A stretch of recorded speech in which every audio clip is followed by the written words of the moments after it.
Hello everyone, welcome to assessment for learning class. आज हम assessment for learning class में पढ़ने वाले हैं इंस्टीट्यूशनल इवोल्यूशन, संस्थागत मूल्यांकन। तो स्टूडेंट्स, संस्थागत मूल्यांकन यानी संस्था के द्वारा किया जाने वाला मूल्यांकन क्या कहलाता है? संस्थागत मूल्यांकन। अगर हम शैक्षिक कार्यक्रमों की बात करें तो उसमें 3 प्रकार के मूल्यांकन या फिर 3 प्रकार के क्रियाकलाप किए जाते हैं। उन 3 प्रकार के क्रियाकलापों में अगर मूल्यांकन की बात करें तो जो मूल्यांकन आता है वो है कक्षागत मूल्यांकन, संस्थागत मूल्यांकन, और तीसरे प्रकार का एक होता है फीडबैक यानी प्रतिपुष्टि कार्य। 3 प्रकार के क्रियाकलाप किए जाते हैं शैक्षिक कार्यक्रमों के अंतर्गत: कक्षागत मूल्यांकन, संस्थागत मूल्यांकन और प्रतिपुष्टि प्रदान करने हेतु किए जाने वाले कार्य। तो हमारा आज का टॉपिक है संस्थागत मूल्यांकन यानी संस्था के द्वारा किया जाने वाला मूल्यांकन। तो स्टूडेंट, सबसे पहले हम इसके उद्देश्यों पे बात करेंगे कि ये क्यों किया जाता है संस्थागत मूल्यांकन। तो इसके 3 उद्देश्य हैं आपके सामने, यहाँ फर्स्ट, सेकेंड एंड थर्ड। पहला इसका उद्देश्य रहता है शिक्षण एवं निर्देशन के लिए आवश्यक सूचनाएं प्राप्त करना। दूसरा है विद्यालय के मापदंडों के अनुसार विद्यार्थियों की उपलब्धि का मूल्यांकन करना। और तीसरा है छात्रों के अधिगम को उन्नत बनाने हेतु किए जा रहे सतत प्रयासों को प्रोत्साहन देना। ठीक है, ये इसके 3 उद्देश्य है। एक एक उद्देश्य पर हम पहले बात करेंगे। सबसे पहला उद्देश्य शिक्षण एवं निर्देशन के लिए आवश्यक सूचनाएं प्राप्त करना। देखिए, कोई भी संस्था, जैसे कि विद्यालय भी एक संस्था है, तो इसमें क्या होता है कि इसमें बालकों को शिक्षण कराया जाता है और इसके साथ साथ ही उनको गाइड भी किया जाता है, निर्देशन का कार्य, गाइडेंस देने का काम भी किया जाता है। तो इस मूल्यांकन के द्वारा, ये जो संस्थागत मूल्यांकन है, इंस्टीट्यूशनल इवोल्यूशन है, इसके द्वारा जो संस्था के द्वारा शिक्षण या गाइडेंस का जो काम किया जा रहा है उसके बारे में सूचनाएं प्राप्त हो जाती हैं। उन कार्यों का मूल्यांकन हो जाता है या उन कार्यों को कितना सफल ये हुए हैं उसके बारे में पता चल जाता है। तो सबसे पहली बात तो यही होती है कि संस्था ये जानना चाहती है कि उसके द्वारा जो शिक्षण और निर्देशन का कार्य कराया जा रहा है, किया जा रहा है, वो किस हद तक, किस सीमा तक सफल हुआ है। तो ये सारी जो सूचनाएं हैं इसके संबंध में वो प्राप्त करने के लिए ही संस्थागत मूल्यांकन किया जाता है, ताकि किसी भी संस्था को उसके जो कार्यक्रम है, चाहे वो शिक्षण कार्यक्रम है, चाहे वो निर्देशन कार्यक्रम है, उनके बारे में पूर्णतः सूचना मिल सके कि कितना सफल हुए हैं उनके कार्यक्रम, या उनके द्वारा जो शिक्षण या निर्देशन का कार्य कराया जा रहा है क्या वो सही दिशा में आगे बढ़ रहा है या उसमें कोई सुधार लाने की आवश्यकता है। तो पहली चीज तो ये। उसके बाद जो दूसरा हमारा उद्देश्य रहता है वो है विद्यालय के मापदंडों के अनुसार विद्यार्थियों की उपलब्धियों का मूल्यांकन। तो कोई भी संस्था, जैसे विद्यालय संस्था है, तो उसके मापदंड है, प्रत्येक विद्यालय के अपने मापदंड है। तो संस्थागत मूल्यांकन के द्वारा संस्था या विद्यालय ये जानना चाहता है कि उसके विद्यार्थियों की उपलब्धि क्या रही है, अचीवमेंट क्या रही है। यहाँ पे वो ये जानना चाहता था कि उसके द्वारा जो शिक्षण और निर्देशन के कार्यक्रम चलाए जा रहे हैं वो किस सीमा तक सफल हुए हैं, बच्चों के लिए जो उन्होंने कार्यक्रम चलाए हैं वो कितने उपयोगी हैं, यूजफुल हैं, उससे संबंधित समस्त सूचनाएं प्राप्त हो रही थी। और यहाँ पे भी वही, जब विद्यार्थियों की उपलब्धि का पता चलेगा तभी हम जांच पाएंगे कि हमारे द्वारा या संस्था के द्वारा जो कार्यक्रम चलाए गए हैं उनका कोई फायदा भी हुआ है या नहीं। क्योंकि जो भी कोई काम किया जाएगा संस्था के द्वारा, जो भी कार्यक्रम चलाए जाएंगे वो कार्यक्रम किस लिए चलाए जाएंगे, बच्चों की जो सहभागिता है उसको बढ़ाने के लिए, या हम ये कह सकते हैं बच्चों को और भी अधिक योग्य बनाने के लिए, बच्चों को उनके प्रत्येक कार्य में दक्ष बनाने के लिए, उनका सर्वांगीण विकास करने के लिए तो संस्था के द्वारा विभिन्न कार्यक्रम चलाए जाते हैं। तो यहाँ पे जो विद्यार्थियों की जो उपलब्धि का मूल्यांकन हो पाएगा ना, तो वहां से भी पता चल जाएगा कि संस्था के द्वारा बनाए गए कार्यक्रम कितने सफल हुए हैं, या संस्था अपने कार्य में कहाँ तक पहुंच पाई है, अपने कार्यों को अच्छे से कर पाई है या उसमें किसी सुधार की आवश्यकता है। तो दूसरा उद्देश्य ये रहता है। उसके बाद देखिए तीसरा उद्देश्य क्या है, छात्रों के अधिगम को उन्नत बनाने के लिए जो कार्यक्रम चलाए जा रहे हैं, जो प्रयास किए जा रहे हैं, उनको प्रोत्साहन देना। तो ऐसा होता है कि जब हम चेक कर लेते हैं, कोई भी काम करते हैं, उसके रिजल्ट्स हमारे सामने होते हैं कि अच्छा ये रिजल्ट्स आए हैं, ये आंकड़े आए हैं, तो इससे हमें क्या मिलता है, मोटिवेशन मिलता है। तो यहाँ पे छात्रों के अधिगम का ही तो काम किया जाता है किसी भी विद्यालय के द्वारा। विद्यालय में अगर मुख्य कार्य किया जाए, या फिर हम ये बताएं कि अगर विद्यालय कोई काम करता है तो सबसे पहला काम यही है कि उसने क्या करना है, छात्रों को सिखाना है, अधिगम कराना है। अब अधिगम कराने के लिए बहुत सारे प्रयास करते हैं वो संस्था में जो लोग होते हैं, या जो संस्था जिसको हम कहते हैं, तो लोगों के समूह को ही तो संस्था कहते हैं। तो विद्यालय में जो लोग काम करते हैं वो प्रयास करते हैं कि छात्र ज्यादा से ज्यादा अधिगम कर सके, ज्यादा से ज्यादा सीख सके। और जब संस्थागत मूल्यांकन किया जाता है तो इसका मतलब क्या है कि ये जो प्रयास किए जा रहे हैं इनको और भी ज्यादा प्रोत्साहन मिलता है, ताकि जब रिजल्ट अच्छे आएंगे तो हमें क्या होगा कि हमने इस काम को और भी अच्छे से करना है। तो संस्थागत मूल्यांकन करने के लिए 3 उद्देश्य रहते हैं। 3 उद्देश्य हमने पढ़ लिए हैं। पहला है शिक्षण एवं निर्देशन के लिए आवश्यक सूचनाएं प्राप्त करना, इसके लिए संस्थागत मूल्यांकन किया जाता है। इसके बाद विद्यालय के जो मापदंड है उनके अनुसार विद्यार्थियों की उपलब्धि कितनी रही, ये जानने के लिए हम संस्थागत मूल्यांकन करते हैं, संस्था मूल्यांकन करती है। इसके बाद छात्रों के अधिगम को उन्नत बनाने के लिए जो सतत मतलब निरंतर जो प्रयास किए जा रहे हैं संस्था के द्वारा, उसको प्रोत्साहित करने के लिए, उसको और भी अच्छे से क्रियान्वित करने के लिए भी संस्थागत मूल्यांकन किया जाता है। स्टूडेंट्स, मैं आपको ये बता दूं कि आपकी जो बुक्स लगी हुई हैं असेसमेंट फॉर लर्निंग की, उसमें ये टॉपिक नहीं है किताबों में। टॉपिक में हेडिंग लिख रखी है, आगे का मैटर नहीं है। तो ये इम्पोर्टेंट है आपके लिए ये वाली वीडियो, क्योंकि कल को किताब में आपको इससे रेलेवेंट कुछ भी नहीं मिल पाएगा। ये मैं बहुत इधर उधर से ढूंढ करके लेकर के आई हूँ ये मैटर, मुझे लगा मुझे आपको ये बता देना चाहिए, ठीक है, क्योंकि आपको बुक्स के अंदर इससे रिलेटेड मैटर नहीं मिलने वाला। संस्थागत मूल्यांकन, इंस्टीट्यूशनल इवोल्यूशन, ये सिर्फ टॉपिक या हेडिंग ही दी हुई है, अंदर कुछ भी ऐसा नहीं लिखा हुआ। अंदर मूल्यांकन के बारे में लिखा हुआ है, संस्थागत मूल्यांकन के बारे में नहीं लिखा हुआ है। तो मैं आपको ये चीज बताना चाह रही थी, आपको पता होनी चाहिए, ठीक है। उसके बाद स्टूडेंट्स उद्देश्यों पे हमने बात कर ली है। अब हम बात करते हैं विशेषताओं की। विशेषताओं में जो सबसे पहली विशेषता वो है कि इसमें सहभागिता के आधार पर मूल्यांकन किया जाता है।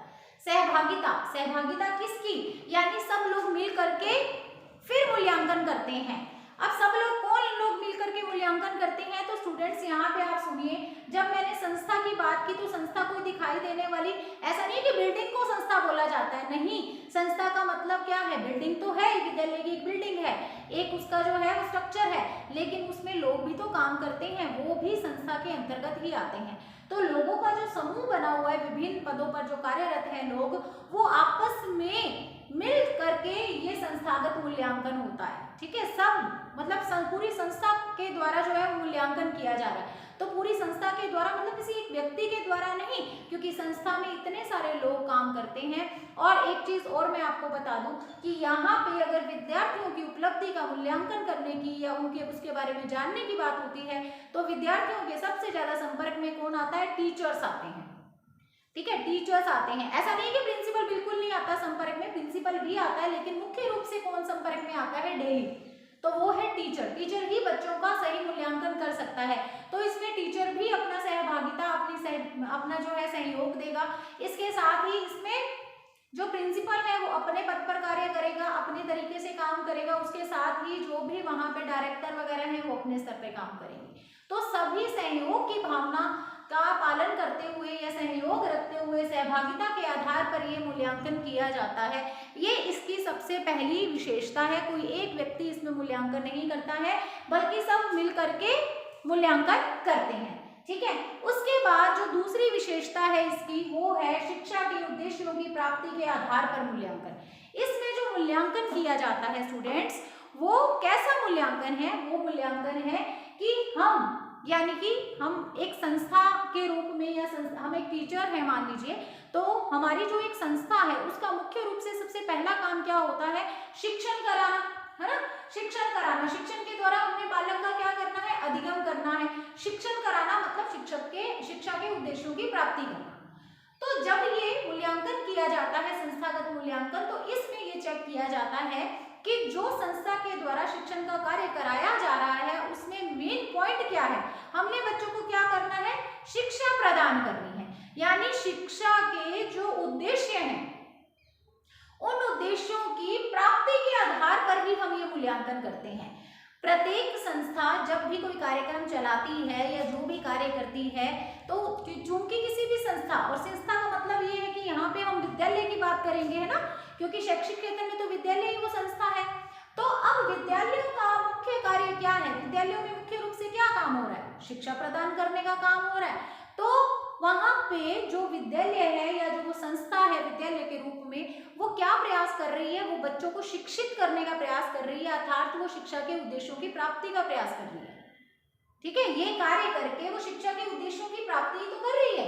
तो जब ये मूल्यांकन किया जाता है स्टूडेंट्स, कौन सा, संस्थागत मूल्यांकन, तो संस्थागत मूल्यांकन में जो मूल्यांकन किया जाता है उसकी एक विशेषता है कि वो शिक्षा प्राप्ति के उद्देश्यों के आधार पर किया जाता है।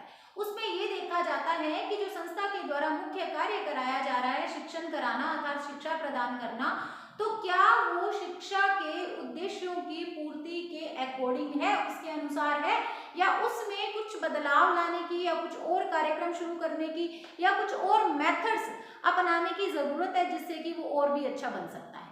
ठीक है, तो ये दो विशेषताएं होगी। पहली, सहभागिता के आधार पर मूल्यांकन किया जाता है जो ये संस्थागत मूल्यांकन होता है, और दूसरा शिक्षा के उद्देश्यों की प्राप्ति के आधार पर इसमें मूल्यांकन होता है। उसके बाद देखिए तीसरी जो विशेषता है आपके सामने, वो है प्रशिक्षित एवं अनुभवी व्यक्तियों के द्वारा मूल्यांकन किया जाता है। इसमें प्रशिक्षित अनुभवी, देखिए सबसे पहले तो मैंने अभी बताया कि जो टीचर्स हैं वही डायरेक्ट संपर्क में, डायरेक्ट कनेक्ट होते हैं अपने स्टूडेंट्स के साथ। यहाँ पे जो स्टूडेंट्स का मूल्यांकन किया जाएगा उसके लिए किसकी जरूरत होगी, पूरी तरह से एक्सपीरियंस्ड और कह सकते हैं कि एक्सपर्ट टीचर्स की जरूरत है हमें। प्रशिक्षित, ट्रेंड होने चाहिए और इसके साथ ही एक्सपीरियंस्ड भी होने चाहिए।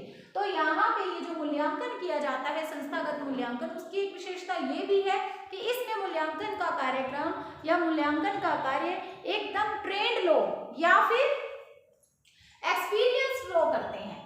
अब ट्रेंड या एक्सपीरियंस्ड कैसे, आप ये देखिए जो टीचर्स हैं वो तो वैसे भी नियुक्त जब किए जाते हैं तो अपने सब्जेक्ट में वो परफेक्ट हैं या नहीं है ये देख करके ही उनको संस्था रखती है, विद्यालय में उनको नियुक्त करती है, ये बात तो हमें पता ही है। उनकी जो सब्जेक्ट की नॉलेज है उसको चेक किया जाता है, इसके अलावा उनकी पर्सनालिटी को चेक किया जाता है, इसके अलावा भी बहुत सारी चीजें हैं कि क्या वो इस पद के योग्य हैं या नहीं। ये चीज तो जब उनको रखा जाता है, अपॉइंट किया जाता है, नियुक्त किया जाता है, उसी समय पर सोच विचार ली जाती है। इस बात को तो हम जानते ही हैं। अब यहाँ पे क्या है कि एक तो टीचर्स जो है वो पूरी तरह से ट्रेंड है, एक्सपीरियंस्ड है, क्वालिफाइड है। दूसरी चीज मैंने जैसे कि बताया कि जो प्रिंसिपल होता है वो आपको पता ही है कि जो प्रिंसिपल है उनके भी एक मायने हैं। कोई भी व्यक्ति ऐसे प्रिंसिपल नहीं बनता, उसको एक्सपीरियंस्ड होना पड़ता है, क्वालिफाइड होना पड़ता है। तो टीचर्स भी क्वालिफाइड हैं, एक्सपीरियंस्ड हैं, प्रिंसिपल जो इसमें सहयोग कर रहा है या जो मूल्यांकन का कार्य कर रहा है वो भी पूरी तरह से एक्सपीरियंस्ड है, ट्रेंड है। और इसके साथ ही जो संस्था को चलाने वाले जितने भी संस्था के मेंबर हैं वो सारे के सारे भी एक्सपीरियंस्ड और ट्रेंड होते हैं। इस तरह से इस मूल्यांकन की जो मुझे लगता है सबसे अच्छी जो विशेषता है, या सबसे विशेषता तो मतलब अच्छापन होना ही होता है, लेकिन यहाँ पे ये जो पॉइंट है ना ये बहुत ही जरूरी है आपके लिए जानना, क्योंकि यहाँ पे जो मूल्यांकन किया जाता है वो बहुत ही अच्छे तरीके से किया जाता है। कैसे अच्छे से किया जाता है, क्योंकि इसमें मूल्यांकन करने वाले व्यक्ति अनुभवी होते हैं और प्रशिक्षित होते हैं।